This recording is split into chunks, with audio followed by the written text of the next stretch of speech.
right, good morning everybody. Welcome from Singapore Blockchain Week, actually from sunny Tokyo. That's the world we live in these days. We have a very elite panel here this morning, 1 hour of time, so we'll try to get all the insight out of you. We're very honored to kick off the day of side events at Singapore Blockchain Week today with this webinar sponsored by Chintai. And so, David, since you brought this all together, we'll let you do the introduction, please. Thank you very much, Norbert. An absolute pleasure to welcome all of our distinguished guests on today's panel. And I would just like to thank you all for attending the Chintai event as part of Singapore Blockchain Week. I think we're very much at the cusp of a wholesale restructuring of the global financial system, which is both required and overdue. As a company, we've been working for over 2.5 years to build out a high-performance, fully regulatory compliant issuance and secondary trading platform capable of handling a diverse range of digital assets that are possible, and are very much looking forward to connecting in with the rich ecosystem of talented entrepreneurs, financial partners, and investors in Singapore and across Asia. So as we deploy and contribute to the region's world-leading growth in this area, we're very much looking forward to meeting and connecting with as many of you as we can. And with that said, I'll hand over to you, Norbert. Thank you.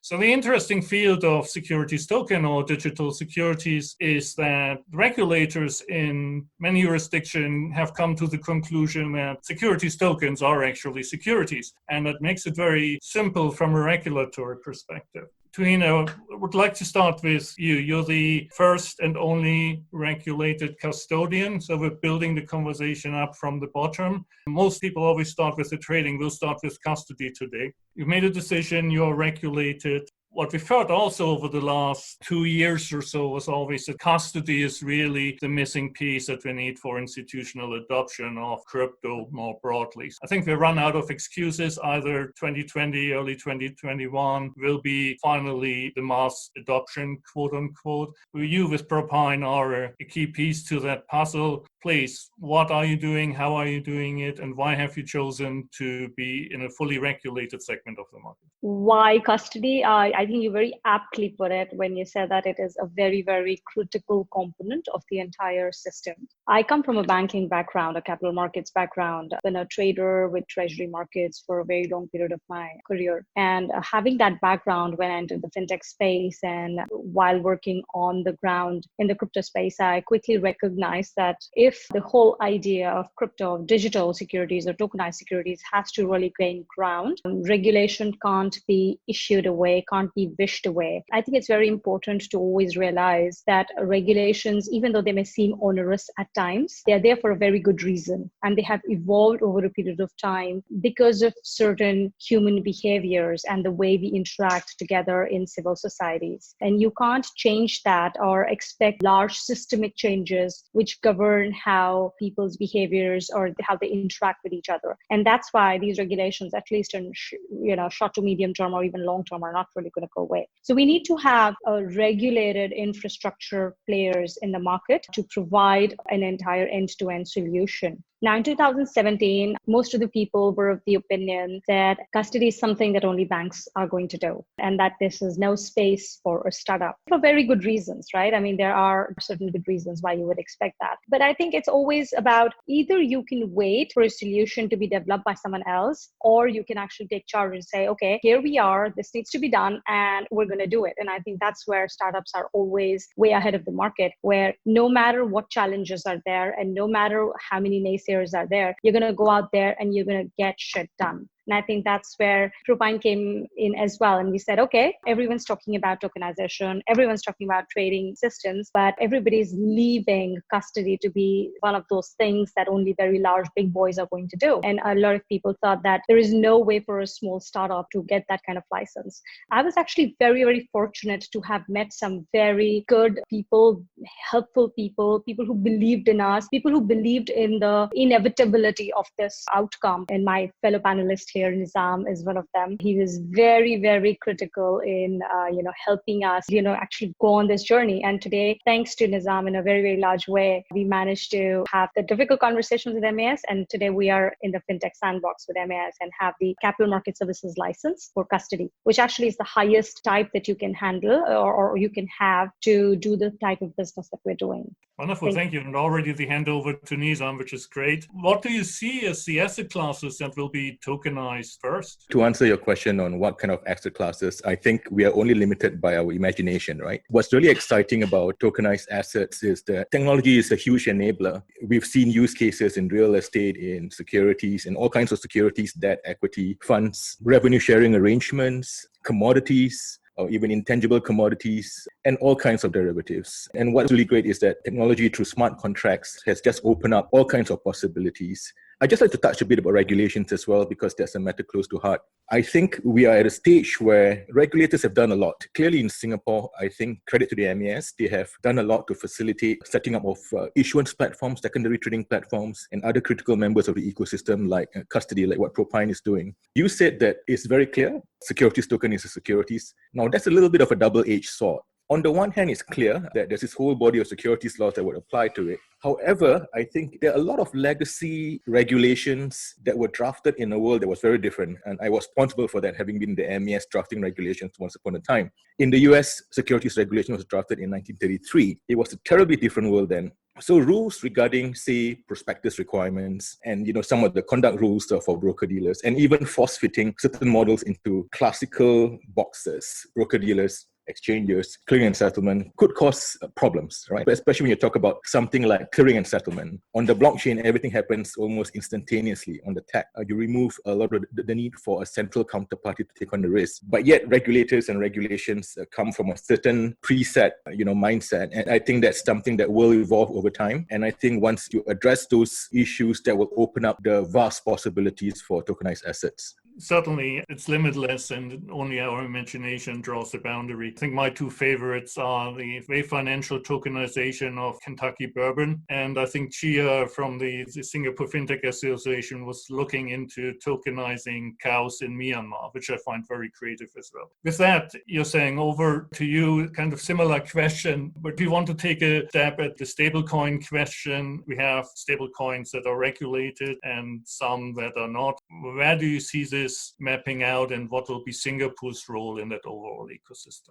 As an academic, I do research in these areas and speak to some of the players in the ecosystem from time to time, driven by research questions that we have. Stablecoin, I think, is here to stay in some form or other. In terms of, I think, the question that was asked by Tuhina, by Propine earlier on is about the value chain itself. And I think that's also hinted in Nizam's question about the old value chain in the old era versus the new value chain that comes up because of technology disruption, also the fintech space here. If you put stablecoin in that context here, in the evolving regulatory regime here, whether it's regulated or unregulated, I think that position will continue to evolve. Whichever player you are in the value chain, I think we need to be able to ask the right regulation questions from time to time. This regulation sometimes is not just within the jurisdiction, but across jurisdiction as well. What is accepted, regulated in one market may not apply to another jurisdiction. These conversations came up in our research in terms of how do you therefore address this and therefore have this at the top of the mind. We talk about business model, strategy, and the related questions about making this successful. The other part is this in terms of looking at stablecoin, it's evolved. For me, it's not just being a regulated instrument in one jurisdiction versus another, but how does stablecoin provides value? It's a key question we ask in strategy and business model. It's the value proposition that's behind the stablecoin. So talk about issuance, the usage, the maintenance, and the transfer. All this have impact on regulators as well. In terms of successful stablecoin operations going forward, also in view of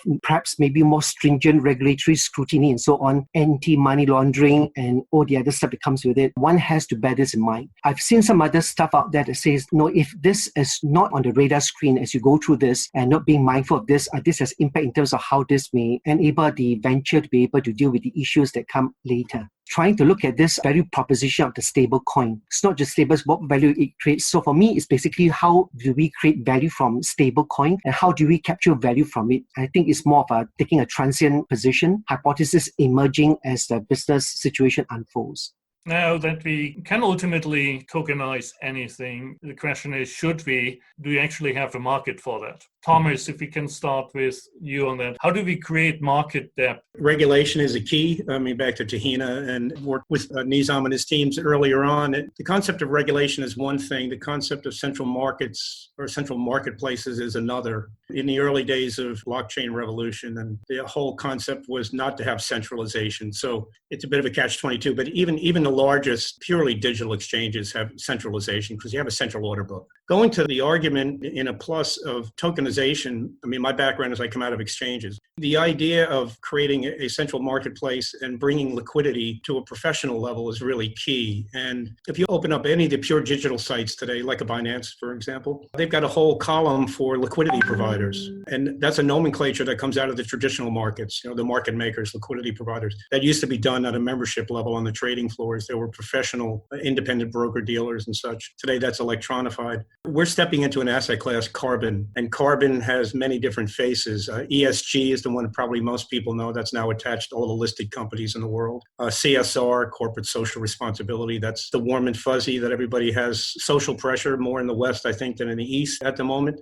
Mandates of sustainability now from the Singapore government level. That was part of the policy speech a year ago for National Day from the Prime Minister. So countries are taking on that role. And then you have the Paris agreements that are coming into effect somewhat slowly, simply because of the COVID challenges. But more importantly, people are saying we need to have this. We need to have the E in the ESG. The social is a bit easier. You can have proper board mix. You can have a gender equality in payment and the concept of money flowing down to different places. The G is the governance. That's the regulation. The E is how do you do it? The markets today for carbon credits are basically over the counter. OTC, it's unregulated in its trading, but it's very regulated in its registration and certification process. It's very opaque in its pricing. It's non-securitized, which is really interesting. And that's really the opportunity of attaching it to a token and taking the best practices of personally using the Ethereum structure, ERC, and the smart contract constructs, bringing it onto main chain and main net. Etherscan will have full clarity across the entire exchange, and we'll have real-time settlement. Nizam and I have gone back and forth a lot on this.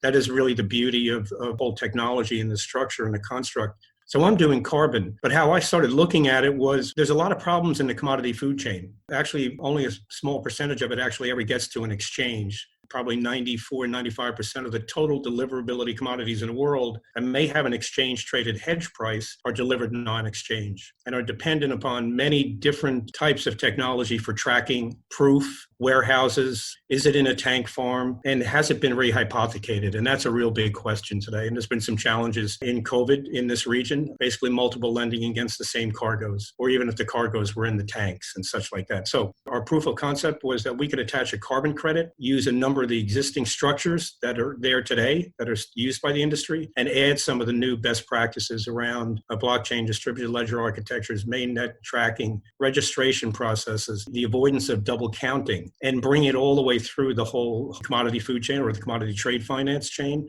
and bring it into essential liquidity. So back to your question, can you bring liquidity to non-liquid assets? Yes. You can. I think regulation is very key. It's been very supportive for us from MAS to develop this new market here. We are pushing some boundaries from a technology perspective, breaking some of the accepted practices for how exchanges are constructed, which is not a bad thing. And we're pushing some of the limits on settlement processes, bringing in typical OTC bilateral settlement processes, but bringing it onto an exchange in a transparent methodology. Let's take a look at the public and private market. In the private markets for a long time, you had secondary trading of employee shares, for example, to provide liquidity. But obviously that is very low volume and doesn't pale in comparison to what you see in algorithmic electronic trading today. Some of your competitors primarily focused on the private markets still. Are you going to crack the public markets with real institutional trading volumes? That's definitely the plan. I mean, if we're talking about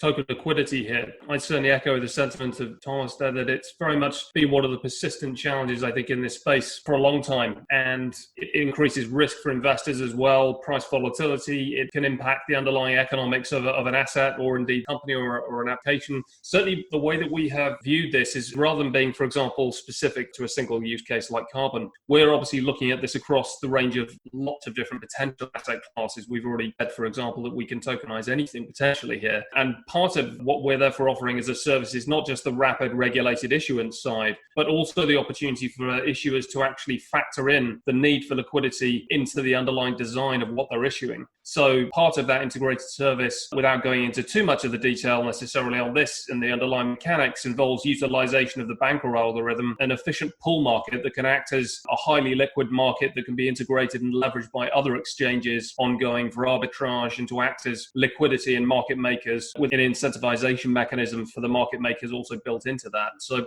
there are lots of different ways I think you can look at this, and certainly we are typically viewing issues like liquidity as a design aspect that needs to be factored into the services we provide, and also the underlying design of what's being issued out by the underlying token issuers as well. So we have a question here for you that aligns very nicely. So what efficiencies and cost savings can be realized over traditional securities handling by automating the offering, servicing, custody, and compliance? The underlying efficiency potential from this, I think anybody who's worked in financial services and understands what goes on under the hood in the full trade life cycle is going to be quite familiar with different facets of this, the multitude of data sources that you have between the counterparties that are carrying out all forms of trade. You've got the settlement and matching aspects. You have, of course, the regulatory aspects and reporting to local jurisdictional regulators, and just how much that can differ, and just how challenging all of those different aspects can be. Really, where I get most excited about leveraging a blockchain is that vision of actually leveraging it as the full true golden source for being a representative on every level, including legal position for an entire industry or an entire market.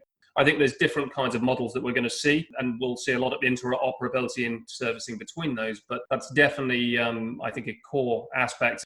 Moving to the next question, maybe a bit more on the custodian side. So the question is, do the panelists envision that we'll need custodian for our digital assets or an individual personal wallet? We'll separate out the institutional versus the individual investor side a bit more. I would say that we need to distinguish between what type of digital assets are there in the first place. So there are digital securities, and then there are crypto kind of digital assets, which potentially can be used as e-money or as, payment services. If we're talking about digital assets that can be used for payment services, I would look at them pretty much like how you would treat money in general. You always have a bank where you keep a substantial amount of that money. You don't keep it stuffed under the mattress or in your own house walls, right? And for a good reason. But you do keep a certain amount of it in your personal wallet to be able to make certain purchases, which can't potentially or may not necessarily be done via e-apps or whatever, stuff like that. Till the point, and that point is fast approaching as well, when everything is going to be done digitally, in which case you may not necessarily need your individual wallet. You would probably keep everything with a custodian or a bank, and then you're going to spend using these APIs, which are going to have a seamless effect. So you don't necessarily need to take that risk of keeping your crypto or your payment tokens in your own wallet. I think that time is fast approaching. Now, the second class of assets is digital securities, which is what we're talking about today. In that case, I think there is one aspect which is about you receiving the securities and keeping them and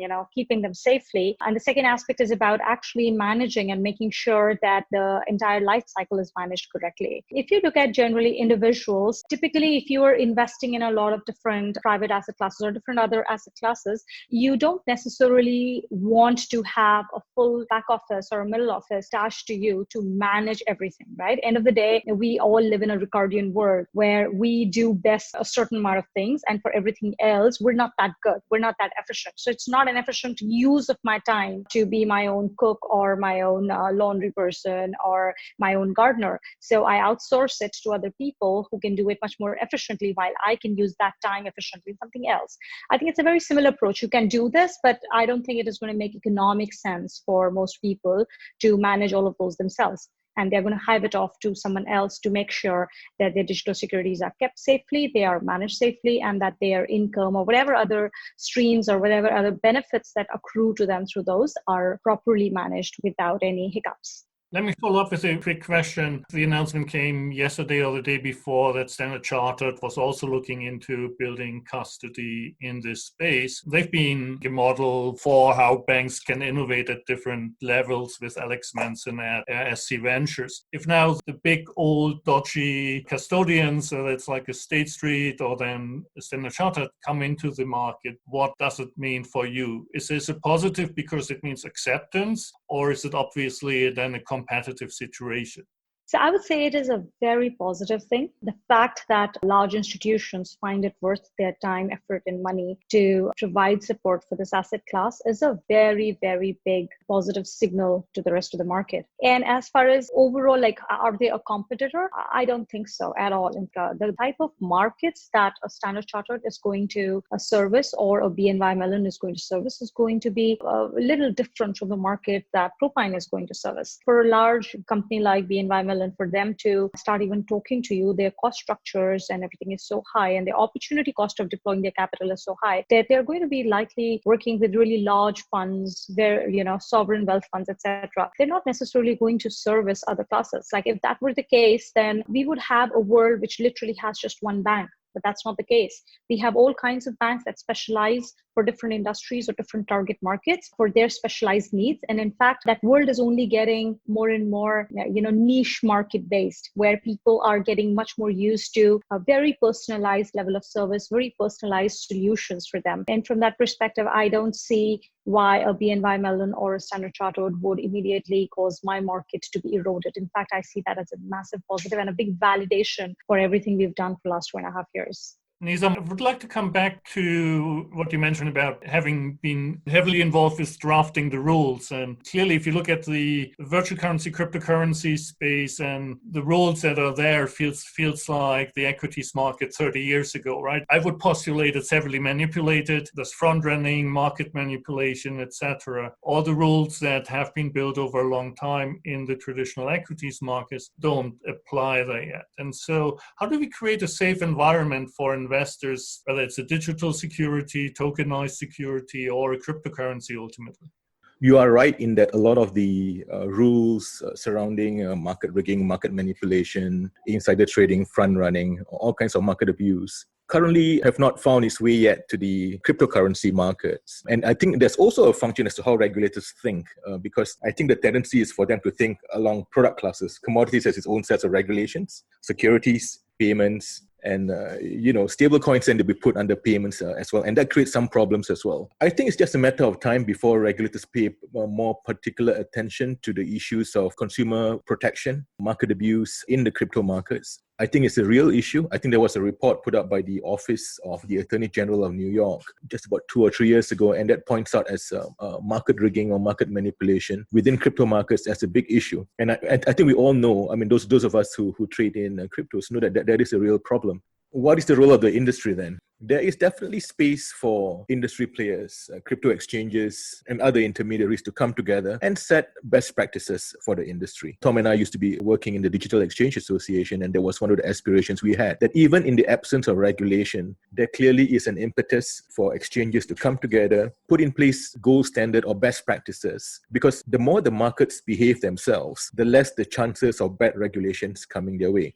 So for the longest time within the classical payment space, when you make your credit card payments or debit card payments, even in the absence of regulations then, because industry players put a large premium on regulatory or self-regulatory behavior. So when payments regulations eventually came, it was not a very big impact to these existing players. So I think the same arguments can be made for the crypto exchange players. Unfortunately, we don't have that much of a stellar reputation compared to the payment space previously. But I think there's still space to do a lot within current framework. You're saying maybe we can address the question of the jurisdiction itself. We're still thinking in terms of nation states and jurisdiction regulation that is tied into the nation state. And cryptocurrencies in the first place have started to break that down a bit. We have the Chinese DCEP coming, which apparently will be tied right into the Belt and Road Initiative. So they have an international angle on that. But also with the digital securities, it feels like the boundaries of the nation states are a little bit under attack. And so when you look at this, how do you see that evolving? If I can just add one point, I think what's missing is the role of supranationals in setting international standards. That's clearly missing in the case of cryptocurrencies and tokenized assets. Nizam, I agree with you completely. We were looking at crypto player in the last couple of years. The strategy of the crypto player here was to look at the different jurisdictional requirements for getting the license. So Singapore was very attractive to this particular venture because getting that license will give them the credibility and reputation to go to other markets in this region.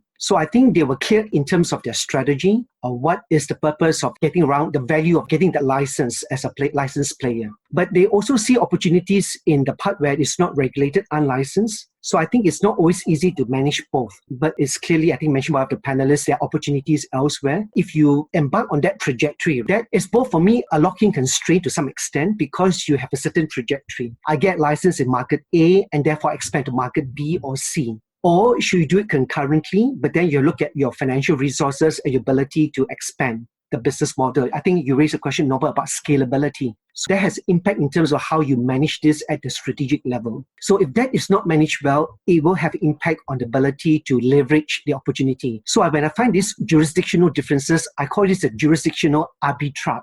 In the hands of someone out there who's able to leverage that value, he or she can make that successful, regardless of the jurisdictional requirements or regulatory requirements for that business in that market. But not every player can, I suppose, use this jurisdictional arbitrage to their advantage. So some players have actually gone out of business because of this. Some are still there, but we'll see how long that can be sustained if they cannot create further value from this. So that's something for the players to bear in mind, talk about jurisdictional differences and arbitrage opportunities. You obviously believe in this market, putting a company together, and the vision in that beyond carbon, the broader commodity space is there as well. What do you think the timeline will be when would declare a somewhat mature market, or let's say the next stage of development? The carbon market is still early days. Going forward from that, the asset-backed token model in and around the commodity industry in a broad stroke can be incorporated across the entire trading food chain. Asia is very unique. If you look at the largest markets around commodities in terms of central marketplaces sit between London and the US. Asia has taken stabs at commodity markets over the years.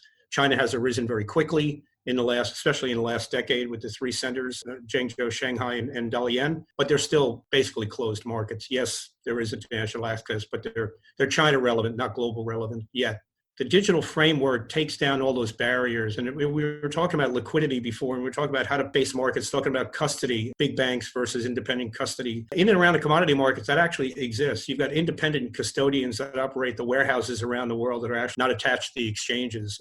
Probably the London Metals Exchange, LME, is probably the best example. It's got the oldest warehouses in the world. The exchange doesn't own the warehouse, but it's attached to the exchange by default methodology and pricing acceptance and such. The digital asset classes are going to get that kind of adaptation. Probably the biggest challenge is and somebody posted a question about education, and there is no broker-dealer model in digital markets architectures. And the salesman and the educator, for the most part, up till maybe 10 years ago, the exchange wasn't the educator. It was the Merrill Lynches of the world in my day when I first came to an old company, Shearson. They educated their independent clients to the different products, whether it was equities and commodities were not particularly an investment asset class at that time. Now they are. The education is going to come from the independent exchange. And I think, unfortunately, there's a tremendous amount of players. They'll get whittled down over time. There'll be an emergence of some dominant market leaders and different asset classes, purely digital, or we're going to move into the securitized token models, or in my case, asset-backed token models. It's an evolution. It's early days, but it's also generational adaptation. I'm at the older end of the scale, and I love what this thing is doing. When my conversation with a 25-year-old coming out of a master's program where his entire portfolio was, he bought Bitcoin in 2013 and hit a home run to begin with. He didn't buy IBM or Coca-Cola like Warren Buffett. That's a significant difference. And adopting the technology, especially during COVID, to educating older people just on digital banking acceptance. Once you understand that you don't have to carry money anymore, and people are learning that, well, they're going to learn how to understand and manage their assets. Do they have their own custodian, or do they have a custodian at their traditional banker? I think that'll evolve over time. The breaking down of the barriers and giving direct market access to all individual investors, whether it's spenders or payers, small business operators, and now commercial entities adopting it. You see it every day. There's a new announcement, like you just said, Standard Chartered. I can tell you, I spoke to Stan Chart probably 8 months ago, and they're like, nah, we're not in the custody business. No, we don't want to be there. Lo and behold, we're in the custody business. David, coming back to you, and it's like also maybe continue a bit the education question. You're obviously selling Chintai as a service, so you've got the infrastructure. Who are the people talking to, and how difficult is it to explain what this new technology can do if you hit like some of the incumbents with your offering? We've very much seen similar parallels with the likes of Standard Chartered in that we've been talking to some institutional players as much as a year or more back who were relatively negative, and now they're becoming much more open in the opportunities we were, say, 18 months ago. It's very different now to have a regulator of the quality of MAS or the FCA in London issuing some much more mature regulatory guidance. That's very helpful for companies of that nature to be able to then look at this and actually say, yes, this is something we can participate in because we now understand the risks associated with it. But really, for me, most of the underlying challenges with all of this, if we look at the potential for this, it's very much the vision we've just been discussing. I think what we also have to all realistically factor in are the regional and political influences and governments actually buying into some of this as well, because what you potentially lose in this scenario of everybody effectively having total control over their own money and custody even at that level, at a sort of supranational level, is a loss of sovereignty, arguably. So I'm just more injecting a slightly more realistic cautionary note that we look at our own expansion into other jurisdictions long term, like the US and Canada, the UK, etc. We're very much looking at them being compliant in those individual jurisdictional levels for now and being able to be fully compliant. It would be great, though, to get those efficiency savings of the sort of hybrid model Thomas is talking about, with, i.e. you have that single shared liquidity source order book that an underlying market can then spread out and be based upon. It may be, unfortunately, for at least some period of time, we see that being fractionalized across national boundaries, however. Wonderful. We're almost at the end. David, any closing comments from your side? No, I mean, otherwise, I would love to connect in with all of you individually and anybody else who's still on the call, because we're now really a very short time away from entering into the FinTech sandbox. And it's an exciting time for us. And we'd love to connect in with as many of you as possible and effectively get to know some of our partners and new friends in the Singapore regions. If anybody would like to reach out to me, please do feel free to. And I'd love to connect in with you after this. Wonderful. So all that's left for me is to thank this wonderful panel. It was a great experience. I think everybody's open for business. So we thank Chintai for hosting this today. I would absolutely love to have this panel together in 12 months or so when the next blockchain week happens, and maybe then in person again. We can go back to what we said today and then take a checkpoint as how this whole ecosystem has developed. Because I think we all agree there's lots of pieces are in motion. So thank you all. Great job. And enjoy the rest of Singapore Blockchain Week. Thank you. Thank you very much. Thank you so much. Thank you.